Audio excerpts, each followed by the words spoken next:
Welcome to Cars on Call. I am automotive journalist Steve Schutz, and here, as always, all three of us together, which is hard to do. We were just talking, and it's hard to do this. Get three people together if you're busy. So, automotive collector, connoisseur, consultant Adams Hudson is here, and our trauma surgeon Stefan Moran is here. We are the only car podcast or YouTube channel that has a actual trauma surgeon that has operated on car crash victims and done research on car accidents. So none of those fake trauma surgeons here. That's right. Real ones. There's no fake ones. They're just wannabes, right, Stefan? That's right. So anyway, we're going to cover a lot of ground today. We are fresh off the Mustang show. Guys, that was fun. Yeah, That was a great show. And deserved. Yeah, we talked Mustangs from 64 to 24. We went through it all. We even included and gave a little bit of love to the Mustang 2. I don't know about the love part. A little nervous twitch. But no, it was a notable little spot in the history, and I think we covered lots of notable spots in the history. Yeah.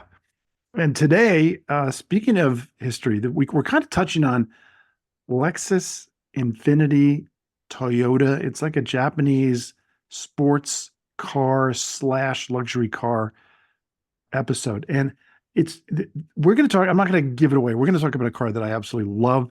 That is, to me, maybe the most underrated car over the last 20 years. So we're going to talk about that. But before we get into all those details, especially a lot about Infiniti, I want to talk the Supra. The Supra came out, and it came out about 5 years ago. Jason Camisa of Haggerty famously did a YouTube where he pulled body panels off, and he counted about 60 BMW emblems on this vehicle. It has the famous BMW B58 inline six-cylinder engine, so it's a Toyota with an inline BMW engine, BMW transmission.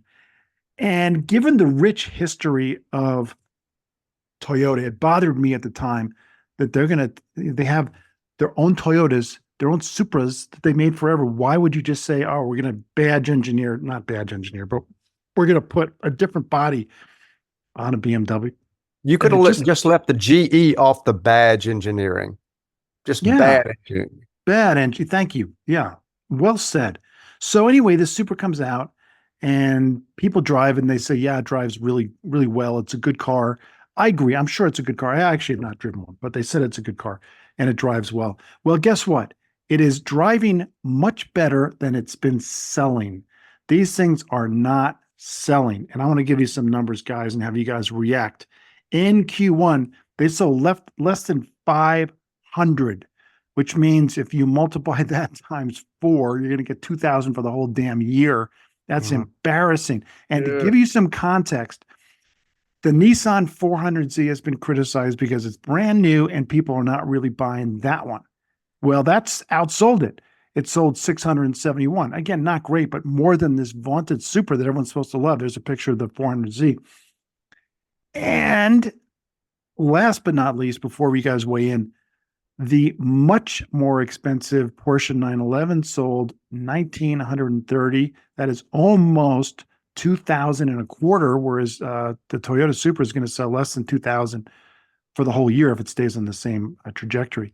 And then 8,600 C8 mid-engine Corvettes. That's also much more expensive than the Supra. So, guys, the Supra, we said it was a mistake earlier. I know, Stefan, you've weighed in on this. Adams, you go first because Stefan has already said he doesn't like the Supra. He's going to say more. But come on, that was a mistake. It was a mistake. I mean, I think the Toyota fans, and let's just say, the Asian car fans, that's different than the German car fans and the Italian car fans and the American car fans. It doesn't mean that we can't all sort of share alike and appreciate things in different vehicles at the Cars and Coffee. But I think Toyota sort of short sold their own DNA by incorporating what is really a crosstown rival, not even a crosstown rival, a cross-continent rival, by then sort of homogenizing what they considered a good performance platform. And then, like Jason Camisa did, sort of like, well, under the skin, it's really not even a Toyota, it's a BMW. It just sent such a horribly mixed message, first of all. And I think that made the formerly loyal brand ambassadors go, who am I rooting for here? It's like a different teammate with a different jersey on. So what am I rooting for? And then the other thing, I think it's a little ungainly and a little unwieldy in its looks. It's like when we all see a lady, and I'm sorry to say it's usually a lady who has had one too many plastic surgeries, and you don't know which one went weird. You don't know where there was too much tucked and too much lost and too many creases undone. That car is just not attractive. So if we can just go down those two roads, that's kind of where I feel like it misstepped. Yeah, I think the only time a Supra looks good if it's in all black, because then you don't see all the different lines and the pieces put together. But for a company as big as Toyota to come out with their, two-door sports car, rear-wheel drive kind of revival thing, to basically just put new skin on it, to me is not acceptable. I guess, they're trying to save on platform sharing, but they just would have gone with a straight platform, basically 4 wheels and a platform and done the rest. But no, they reskinned this thing, and they just, from the beginning. And a friend of mine, I went and saw my doc. He's an ENT and he does racing, and he wanted to race a Supra. He's same size as me, about 5'9". He went ahead and sold it because he couldn't get in and out of the car with his helmet on. But it's a very nice driving car. But he said from a safety standpoint, if he were to crash, he'd never be able to get out of the car. So they just kind of hit all the marks. This must have come out during times of serious money problems, but for a company as big as Toyota to do this with their premier sports car was a big misstep, and the sales clearly show that the consumer is saying, nope, this is bullshit. I'm not buying it. Steve, before you respond to that, Steph, you mentioned something about the guy with the helmet. I've never even heard that, but if you look at the photo, which I'd actually not noticed until tonight, I guess I was so like trying to not look at the front end of that car. It's almost got the Gurney double bubble, or that would be the Zagato double bubble sort of roof. And it looks like it's attempting to accommodate a helmet. So it has some sort of sporting pretense within the roof line, which is not an easy thing to do. I would imagine the people who bang out the molds, it's not people, it's robots. Nonetheless, it's not an uncomplicated piece to make because it looks like it's supposed to accommodate a helmet. And your friend saying it didn't even do that. No, he couldn't get in it with the helmet. I know it does. Here it is with it looks like it's got a Gurney double bubble. You see what I'm saying? That little, but he can get in, but he couldn't get out. Yeah, if you look at it was the racer. It was the racing driver Roach Motel. Yeah. Racing drivers check in, but they can't check out. Check out. Yep. Yeah. And then you see how narrow the door is cut. Look how narrow the door is cut at the bottom front. You can see that ingress and egress is difficult. Yeah. Here's my thought. I do understand when they were looking at developing this car, it was basically this or nothing, because they were putting so much money into hybrid technology and hydrogen. They knew this new era is dawning, so they didn't want to spend too much money on a sports car. I get it. I understand. And they wanted to combine with BMW. They knew the BMW, that B58 engine is so bulletproof. It's up to Toyota standards. And they thought, let's just do this and we'll come out with a sports car. I have no problem with any of that. Just don't call it a Supra. And they didn't have to call it a Supra. I came up with the name myself literally just now. What do you guys think? The Toyota Jetsu. That's good. It's not bad. It's better than the Supra. You don't need Where to. did you come up with that? I just made it up. I just made it up. Okay. They took, the one. How about the Shih Tzu? No, the Jetsu. The Jetsu. But yeah, Shih Tzu. I know. There's the internet nickname right there. It's a Shih Tzu if you call it a Supra. But if you call it a Jetsu or something else, then all of a sudden you don't have to deal with all the history and you don't have to explain anything.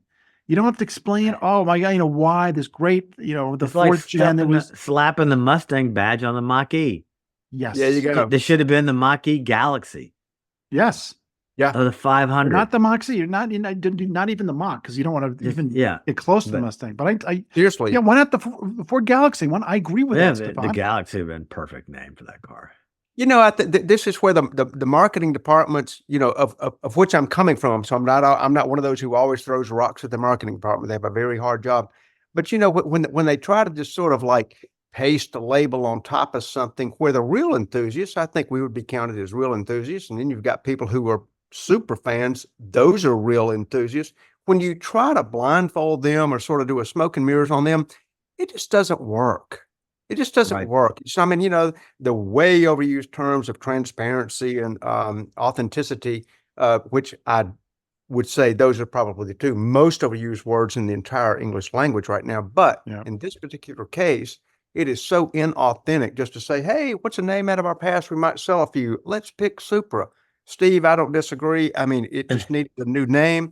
And by the way, when you said, yeah, the BMW motor is up to Toyota standards, I would like to go on record to say I think the Toyota motor would be up to BMW standards. But this thing I basically they has a know how to BMW build motor, a right? motor.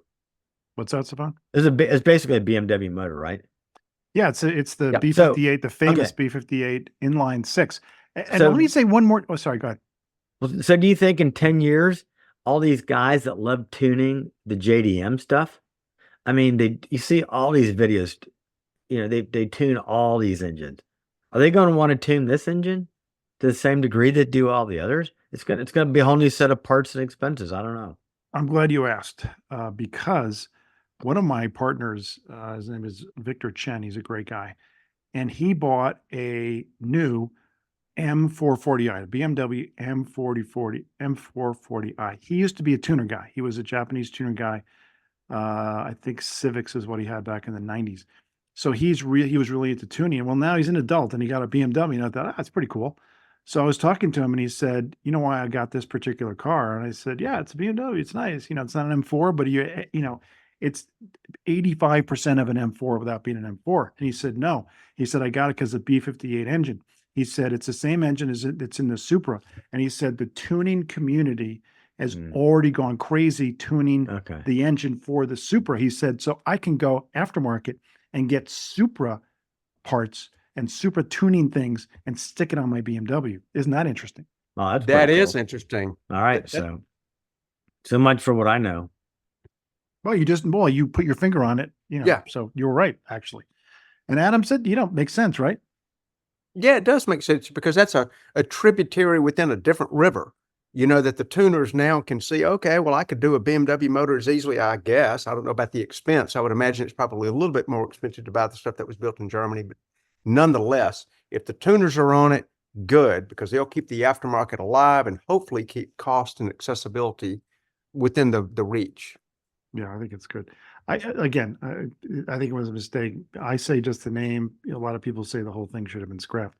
But let's move on. That was I'm something. going with Shih Tzu. I like that. I think That was pretty funny. Yeah, that was good. Let's talk about something that Toyota did well. And Adams, go ahead and set this up. This is a cool Lexus. This was a nice car spotting.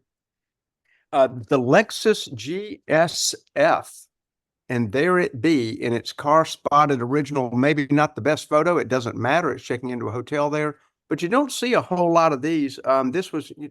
Lexus decided to do a line extension on the G platform, a line extension being just a performance model, a hybrid model, whatever it might be. This one was truly the performance. So all the F cars in the Lexus world, their particular lexicon means flagship.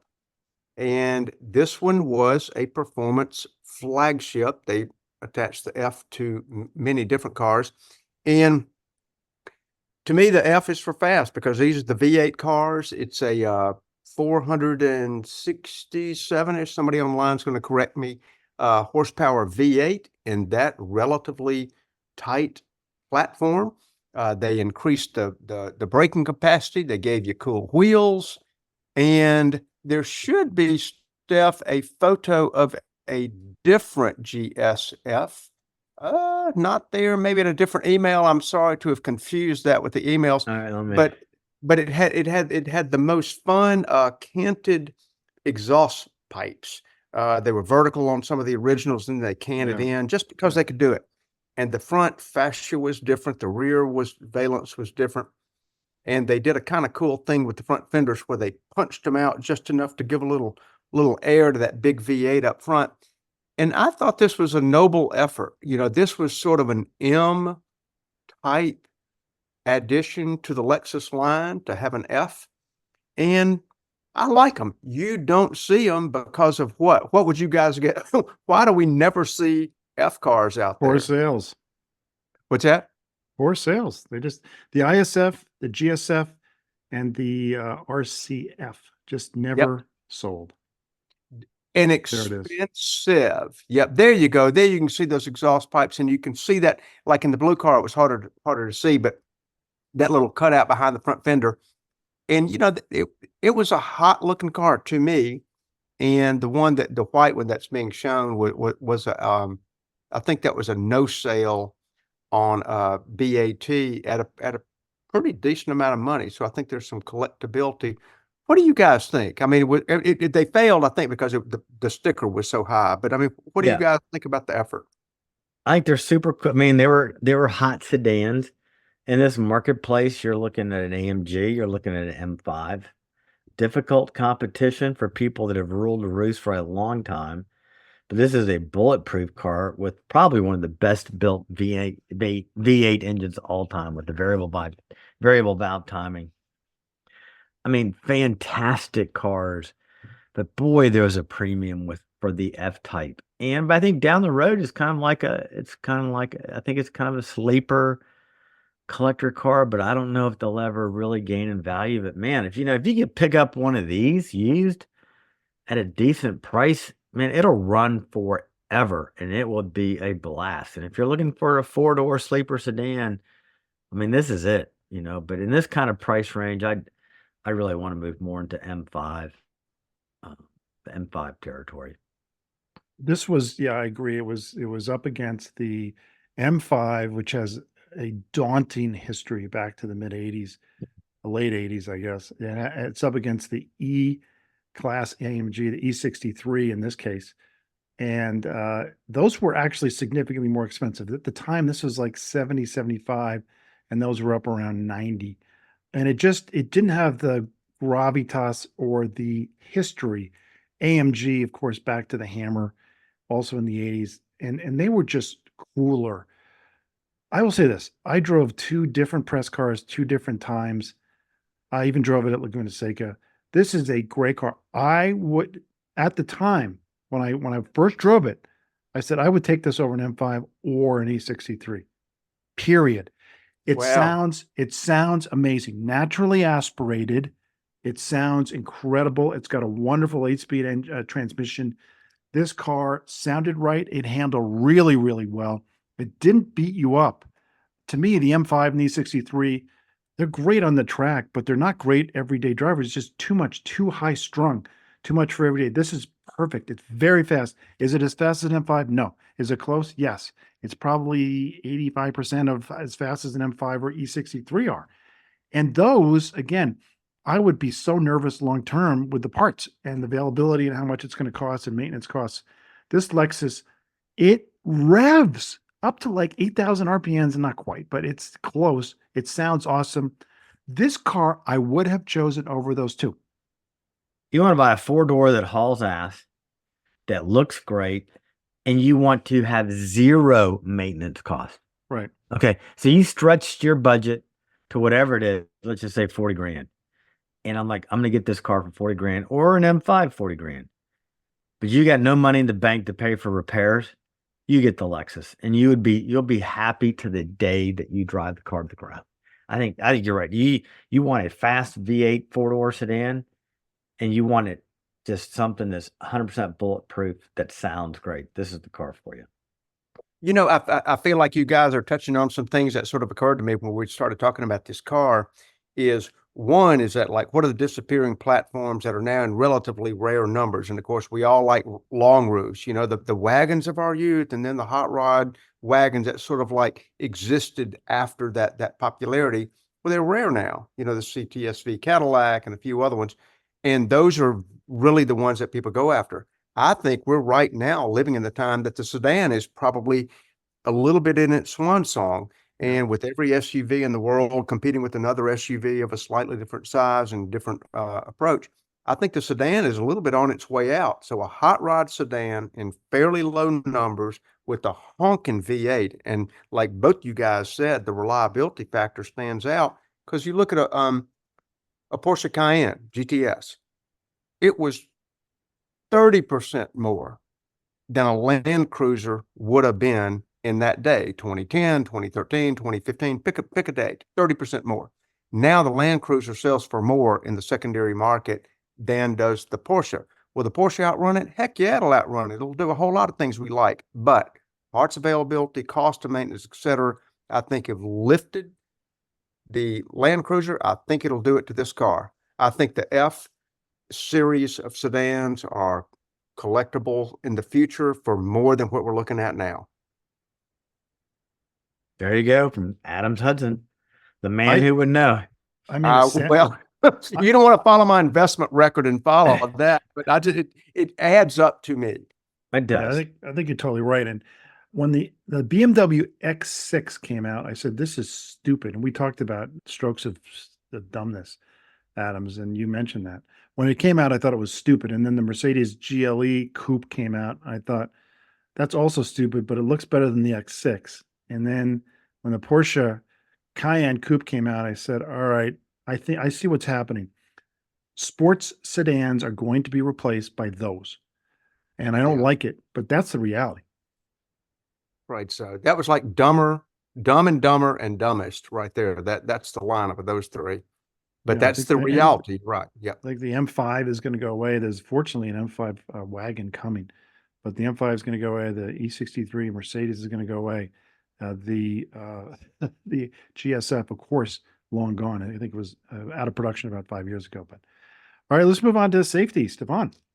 All right, let's talk a little bit of safety. So it's kind of, I know I've been beating on Tesla, but there's been a lot of news, and we have to. I just got to bring it up here. And we said it here that there was no role for beta testing of autonomous driving on our roadways in America, and I said that from the beginning, and we're now starting to kind of see that coming to fruition. That the government is waking up and saying, nope, the public, the news, and we have limited highways, limited vehicles. You got to evaluate all the data, and it just can't be a free for all on all of our roadways. The European model I've talked about, they say this stretch of highway you can do it, nowhere else can you do it. But I saw a video that really pissed me off. It was a Tesla passing parked school buses. Yes, and listen, I mean, yeah, both the dads are going. Yes, the Tesla does not recognize it's a school bus, and it just sees it as a parked vehicle. There's no traffic coming in the left lane, so it just pulls out and passes the school bus. This was a controlled study. They just parked a school bus, had a Tesla come down the neighborhood road, it passed it. And that, more kids are killed getting on and off school buses and at crosswalks than anywhere else. That's just where they're struck as pedestrians. They don't die in school buses. They die getting on and off of school buses. And this is why they would die. So, but there's been a lot of people raising hell about this. I've been raising hell about it for a long time. But NHTSA finally released the National Highway Traffic Safety Administration this week released their data from a 3-year investigation of 956 crashes with Tesla. 467 of those involved collision with other vehicles. There were 13 fatalities and lots of other serious injuries. But the big thing that came from the evaluation by NHTSA and what we have been talking about all along is that the Tesla's autopilot design, here it is, jump in your car, it's autopilot. Just do whatever you want to do, just like our engineers, and the car will drive itself.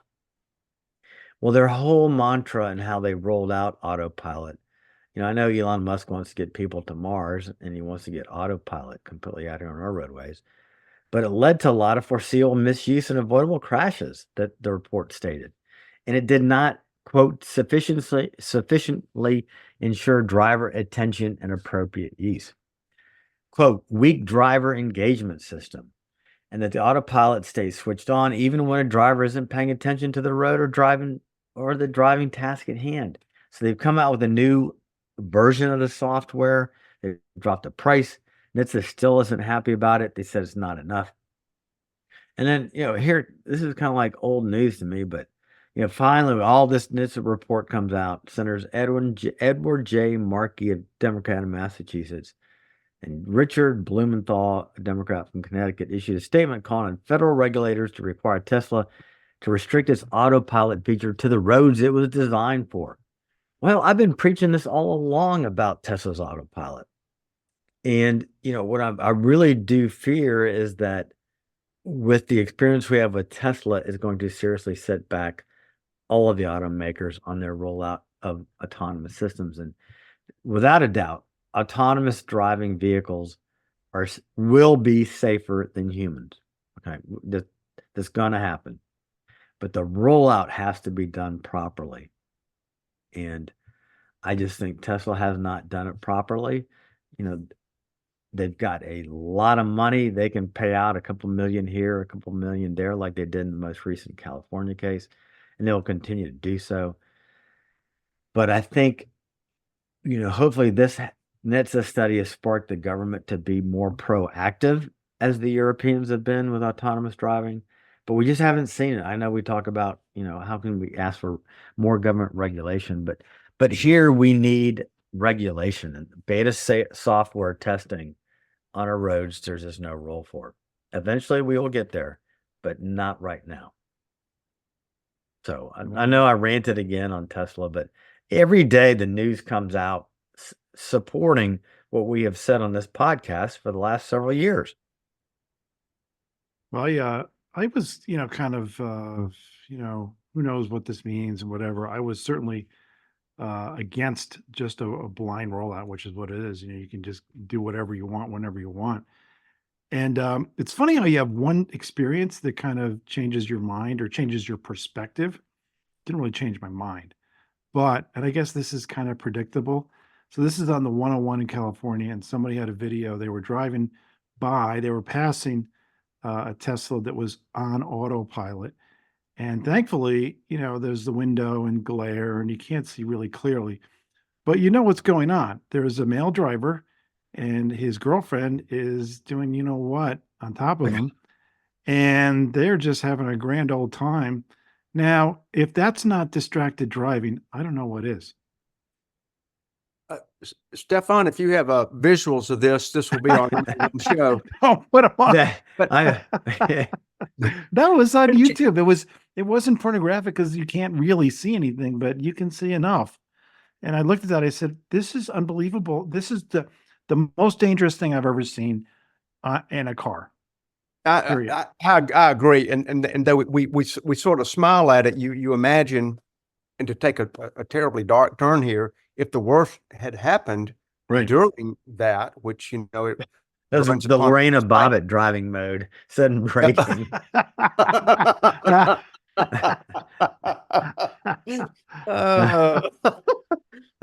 Yeah, I completely lost my train of thought. Sorry. You apparently chopped it short. Yeah. Well, she becomes the airbag. But to bring this back to a mildly serious note, I spent the weekend with my son and daughter-in-law with an infant child in the house. And when they go to sleep at night, they sort of have shifts a little bit. And it's you sleep 3 hours and the baby wakes up and one of them gets up and the other one gets. Well, they don't really sleep well, as we all sort of know during that stage, but because they're expecting to be interrupted. They know that it's coming. Well, when you're on autopilot, if you're sitting there, oh, well, I'm just like the people that Steve saw, it's never going to interrupt me. It's never going to do anything. That is completely false. And so imagine if you've got a home with an infant child, but the home is now going 80 miles an hour down the interstate and you're completely oblivious to everything. I don't know. It bugs me that it was not completed, that the tests were not completed. They were not authenticated to say, oh, now you're 100% autonomous, like we talked about that word. It's not true. That's just what it comes down to. It's just not true. I'm going to go back to my, a couple podcasts ago.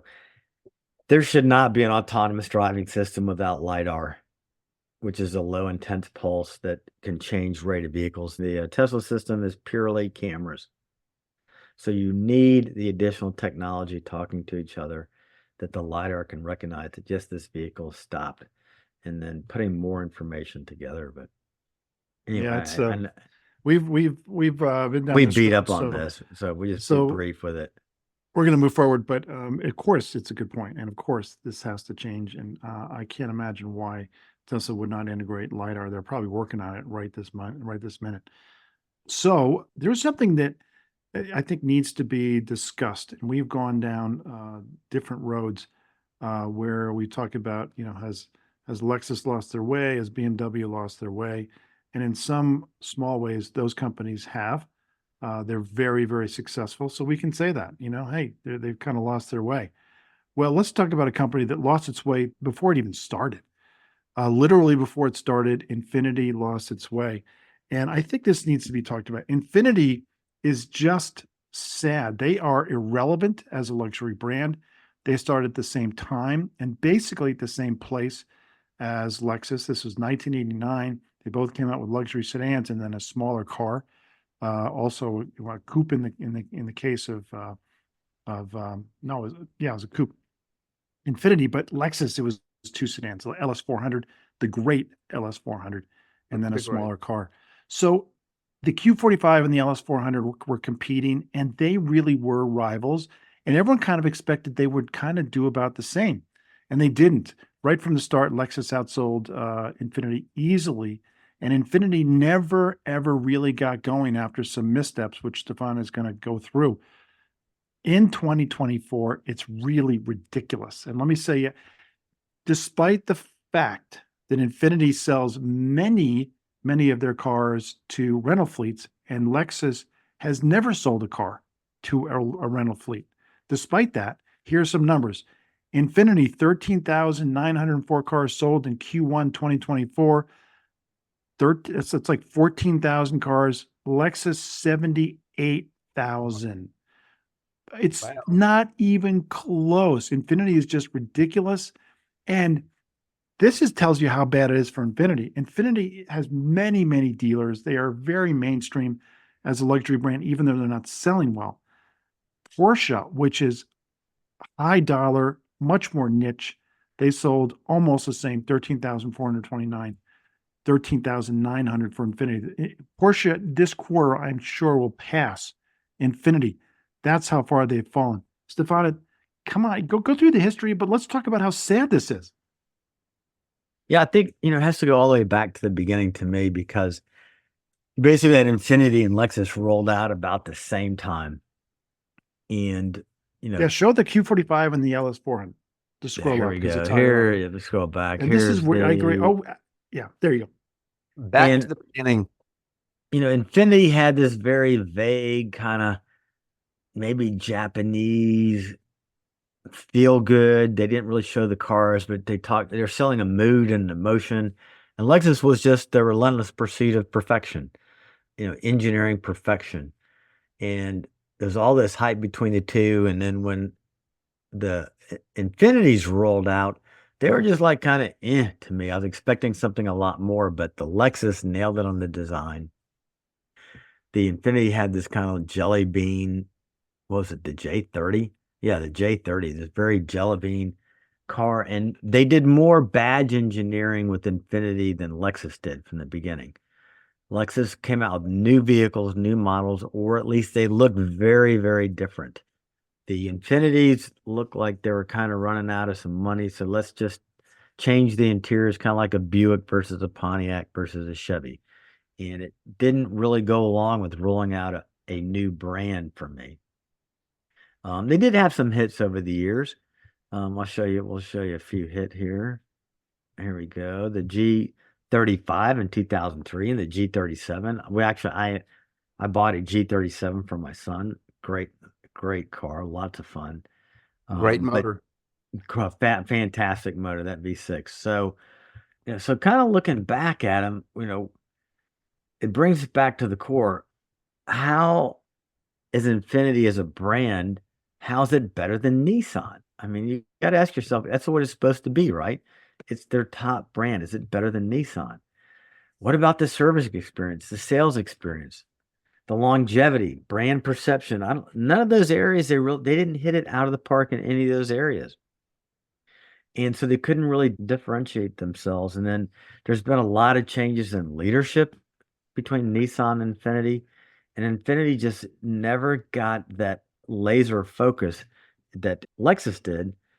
And they haven't been able to have an effective change in their brand direction to execute anything in a meaningful way.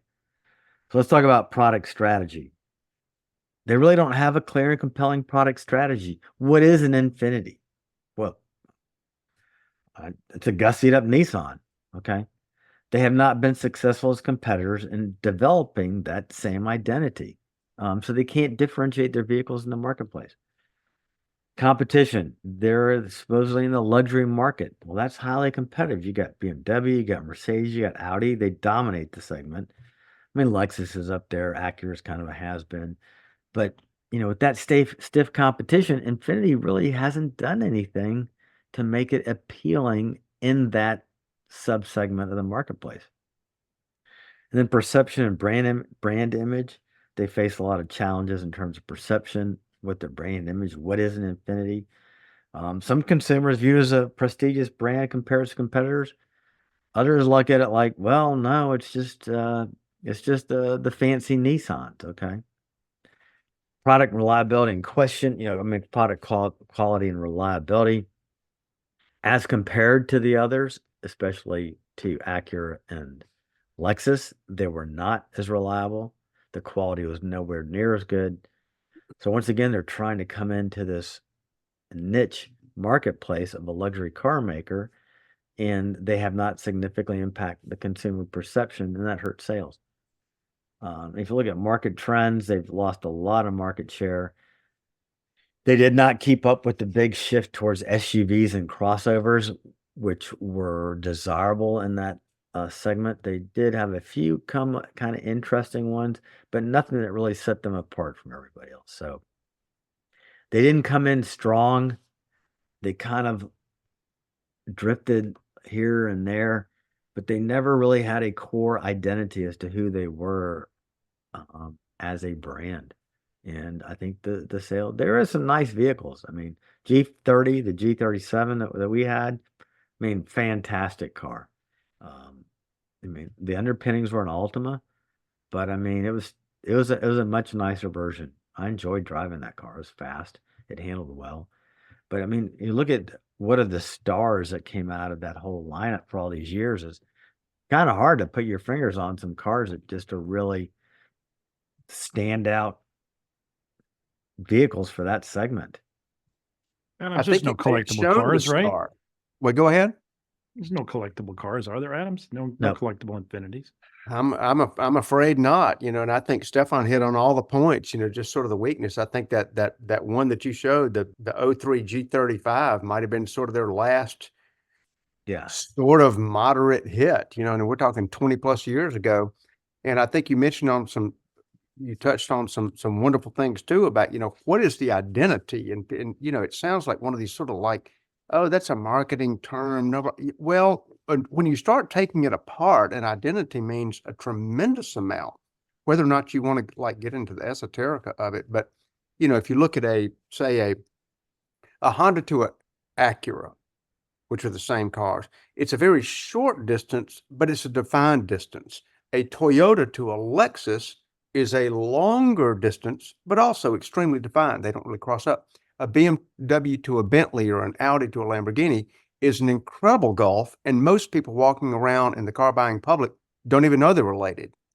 But you look at an Infiniti versus a Nissan, I don't even know what the differences are. They're all stirred in the same Cuisinart. Nobody cares what the difference is. The layering is so indistinct, it's really hard to tell one from the other. So that's where an identity goes to where. And it's a little bit like we talked about the Supra. Who is it and what is it trying to be? And what it's trying to be, if there's a bunch of question marks after that, nobody wants to be that. People want defined personalities. And I just feel like the Infiniti world and a little bit the Nissan in general, that's a different topic, has just gone so far afield in let's just try to save a dime here and make it look slightly different there, that here's a great marketing quote. I wish I could claim it. If you're trying to be everything to everybody, you're soon going to be nothing to anyone. Mm. And that's where they are. Yeah, I completely agree with both of you guys. And Stefan, you made a really good point. When Lexus came out, it was engineering, but they define their identity by saying we are going to be luxury and engineering. By the way, the relentless pursuit of perfection. And that's what they said. And they strove for that in every part, which is not just the marketing and the engineering, but the sales. You go to a Lexus dealer, they treated you really well. They really nailed all of it. And if you don't nail all of it, you're going to fail. And they completely nailed. By the way, here's what I mean. They said, we're going to engineer a great car. And then they did an ad and they put glasses full of champagne on the ad. And the car's going 140 miles an hour on the dyno. And those glasses didn't spill a drop. There's your there's your symbol or whatever. What's the word you just there's your identity. Yeah. Yeah. I I think don't we know. all, it's funny how we remember those ads. You know, there are a lot of forgettable ads, but I mean, I remember that. And I remember that they used 24 karat gold as their connectors in the airbag because there was some almost infinitesimal difference between the time the airbag would deploy with gold connectors versus your standard connectors. And Lexus just really made a point about content marketing where I'm sorry, like Stefan showed, you know, the weird bud and the stones and the trees and the rocks. It just didn't really resonate. But there was a time, like Steve started this off, that Infiniti and Lexus were head to head. They were Yep. warring factions in opposite corners of the ring, and they were going at it. And sadly, Infiniti gave up in round one. Yeah, it was a round one knockout. And It they was. they came to the fight out of shape. They weren't ready to fight Mike Tyson. And Yeah. Toyota was Mike Tyson. There's there's the Boom. That's a great ad. Yeah, I just think it was it was really sad, rocks and trees and stuff like that. And by the way, people were even making fun of them. And by that I mean Range Rover. There was a Range Rover ad that showed rocks and had a tree in it. And it said, this is, we believe in, they said something about the rocks and trees and how important nature was. And all of a sudden, the guy's doing the voiceover and this Range Rover just drives right through the camera, like right through the screen. And like the point is, yeah, you can take your rocks and trees. We're going to drive right over it. It's all stupid. And they're making fun of Infiniti with that. Those rocks and tree ads were just dumb. And then they went to kind of in the 90s, kind of this, okay, we're going to have rounder cars, the Jelly Bean J30 you were showing. We're going to try to be cool, urban, and that didn't work. And then they tried performance, and that never seemed to work. They couldn't really, they were sponsoring racing teams. That didn't seem to work. I think they became, there were nothing to anybody except the rental fleets. And that's when you know you've sort of thrown in the towel a little bit. And by the way, that J30 that you showed, that was a Giugiaro design. I mean, Giugiaro was a little bit toward the end of his era at the time that he drew that car, which was okay in design, but it was just sort of a little bit too little, too late. I don't know if you guys remember this, but I do want to mention this because as soon as I read about this, I'm like, this is going to work. So Johan Denishin, we talked about him. We talked about him being fired from Cadillac because he came up with a V8 large crossover, kind of like the Mercedes GLS. And Mary Barra said, no, we don't want that anymore. We just want electric. And he said, okay, I'm leaving. So he resigned because it was a business disagreement. Well, before he was poached by Mary Barra and GM, he was worldwide global chief of Infiniti. And the first thing he did was propose a sedan. You guys remember this? No, I'm on the edge of my seat. This would have worked.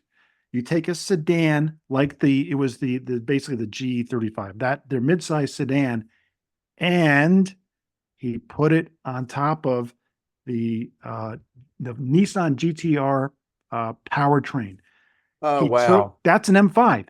You take the best powertrain you have. It's 4-wheel drive. It's got tons of power. It is so cool. And he was going to stick that into a sedan, all-wheel drive. It was going to be called the Eau Rouge Nissan sedan. and it was genius. And he didn't get a chance to do it. Carlos Ghosn, who was his boss, said, "No, we're not going to do that." And he didn't resign. But I think a lot of the air came out of his sales, and he went to GM because he's like, "Listen, that would have worked. That would have worked." That would have worked. And it was the best platform in the world. And you know, this is like a little miniature episode of Strokes of Dumbness. Them not doing that was a stroke of dumbness, because the GTR is that motor is unbelievable. Where else does it exist? Nowhere. And it would have brought a spotlight back onto the brand of Infiniti as Yes. well. It started giving them some definition, something cool, something to bring, something to bring people into the showroom. I think they should have gone into it. They should have been hyper focused because they should understand how hard this is to do. I can think of one regular brand, a brand for everybody, where they had a luxury brand that came off of it and was basically these everyday cars made nicer, and it works. And it's one beside Lexus. Lexus, of course, is a good example. A lot of Lexuses are really a lot of Toyota, but it doesn't matter because they've got everything else working. The other only brand I can think of, and you guys can correct me if you can think of something else, Audi. And I don't, yeah, obviously, Lamborghini Moment of has silence. I can't think of one. Lamborghini has Obviously, Lamborghini Urus is an Audi. The Bentley Bentayga is an Audi. I get that, but those are not means. Those are not like Lexus or Infiniti. Yep. No, they're not. No, that's exactly. Yeah, that's that. It's not fun. That's all you got. Yeah, I'm just thinking. Yeah, I know. Because That's Acura didn't make it. Acura No. didn't make it over the bridge. Infiniti didn't make it over the bridge. Lexus made it over the bridge. Audi made it over the bridge. But that's it. Porsche was already there. Lamborghini and Bentley were already there. I agree. You win. I agree. It's a bridge too far. I don't have much to. Yeah, I agree. It's not too far. You just got to do it right. Audi did it with engineering, whatever excellence through engineering or whatever innovation through engineering, and nice interiors and nice lighting, and they really got it right. They really focused on lighting and interiors. Lexus became just synonymous, as Stefan said, with engineering and just never break down. They're great. And of course, the dealer experience is really, really good. But that's it. No one else seemed to make it over. So, all right, let's move on to this or that. We haven't done that in a while, Adams. We hadn't done a this or that in a little bit, and this is a moment where we have to consider, like a lot of us, we look at maybe having a fun car in the garage. Do you want something that is just only great for cars and coffee, something you can drive down the street and putter around? Or do you want something you go, well, I could do that and I could take it on a trip. I could actually call it comfortable. I would let my spouse drive it. I would have a funner time if I put some miles on it, but you give up that vintage sort of aspect. And so in this particular this or that, you have $40,000 approved by your spouse. Imagine that. Yeah. And you are a little bit enamored. Stefan, did you have a comment there? I was like, yeah, imagine that. What is that? Or you just get to I a just point thought I where you heard don't have something. to ask. That is beyond hypothetical. But let's just say that you are a fan of this particular episode of this show, and you go, yeah, I like stuff from the land of the rising sun. I want something reliable. I want something fun and interesting. And if you go really, really vintage with your $40,000, you can get that. Nice timing. A 240Z, this car was particularly or recently on that, and it is particularly outfitted with what they just called green metallic, which I hope it has a better name. Steve, do you know the better name? That's all I've come up with. No, it looks like Porsche olive green or actually NATO olive. It's a darker olive type green. Stefan's probably going to call it split pea soup green. It's a great color. And if you took the body side molding off, it would be perfection because it's got the 5-hole wheels, what we in the US used to call slotted mags. But this is a 73 that's been, and you can scroll down, we'll run through this kind of quickly. With the camel interior, you got a 4-speed manual steering in there. You don't even have power steering. And by the way, this minor note, that was a circulating ball instead of rack and pinion, which was the thing of the day. I don't know why they did that, but nonetheless, it was very effective. Crank windows, push down, pull up little locks. And there's that motor, the inline six of incredible simplicity. You do see it has a little Denso compressor on it, so that car at least had air conditioning. But this was the vintage sports car that kind of shoved England's sports cars into irrelevancy, all in one big fat push. And so the 240Z, there's your 40 grand right there. This one being a 73, it has it would have had square top carburetors, but if you're eagle-eyed and you're looking at that motor, you can see it's got round top carburetors, which make it a little bit more powerful, more reliable. And then you go down, here's your or that 20 years, double the horsepower, aimed for Porsche instead of MG, who was dead by the time, the 1992 Nissan 300ZX twin turbo. Whole different era for Nissan. This is back when Nissan actually was creative and innovative, and they kind of didn't care what the competition was doing as much as what they wanted to do for themselves. You can tell the turbos by the vents on the lower fascia. And if you want to scroll down a little bit, you'll see that, it's now that look at that interior, totally different gig, leather everywhere, bolsters, that are padded and adjustable and power seats, etc. Four-wheel steering, wonderful 5-speed transmission. Another scroll down, you'll see there's where formerly was an inline six with not much around it. Now you've got a 24-valve V6, twin turbos, a lot of stuff crammed under there, 300 horsepower. Which doesn't sound like a lot now, but I'm telling you, in the early 90s, that was a ton. That was getting on up there. Let's see, in the early 90s, 911, Steve, that would have been like a 3.6 964. 964. Yeah. Yeah, would have been in the 250 range. Then the 993 would have been 282. So look at this, 300 horsepower out of this V6. I mean, they were not kidding around with the 300ZX of the early 90s. So there you go. You got 40 grand to spend. You pick a car you can kind of drive around and be more comfortable and take on a trip. Not that you couldn't take the 240, but your wife's going to complain a little bit. What do you pick? Because both of these sold for $41,500 exactly on the same day. Wow. For me, it's pretty easy. I mean, it's an easy pick for me. I know that the 92 ZX has got more power, nicer interior, more comfort, but I just never liked that styling. That rounded jelly bean stretch kind of look with that little rear quarter panel in the back. The styling never worked for this for me, but the styling completely works on the 240Z. And I think the 240Z looks good when it came out. It looks good today. It's going to look good in 20 years. I think the 300ZX is going to be like, oh, people are in 20 years like, that's kind of weird looking. So I would have to go all day long with the original version, the 240Z. That's where I put my money. Okay. I'm doing the same thing. Obviously, I had one. I had a 1972. Is his nostalgia coming out? Yeah, that's what it is. And it's, I really enjoyed that car. It was fantastic. Mine was orange. It helps that I like green. I'd prefer this not be green. Green. This is certainly not a factory color, but I do like it. Those mini light type wheels, many people switched over to that. They got rid of the hubcaps and put those wheels on. So back in the day, you saw Z's all the time with those, whatever. I don't know what they're called, but they're like mini lights a little bit. No, I guess they're not. Whatever. The green's fine. The wheels are a plus, and nostalgia is going to push me over the edge. The early 90s, I'm just not into it. You're talking BMW 850i. You're talking Toyota Supra, the one from Fast and Furious. I didn't like a lot of the sports car designs back then. The second gen Toyota MR2, we were talking about that.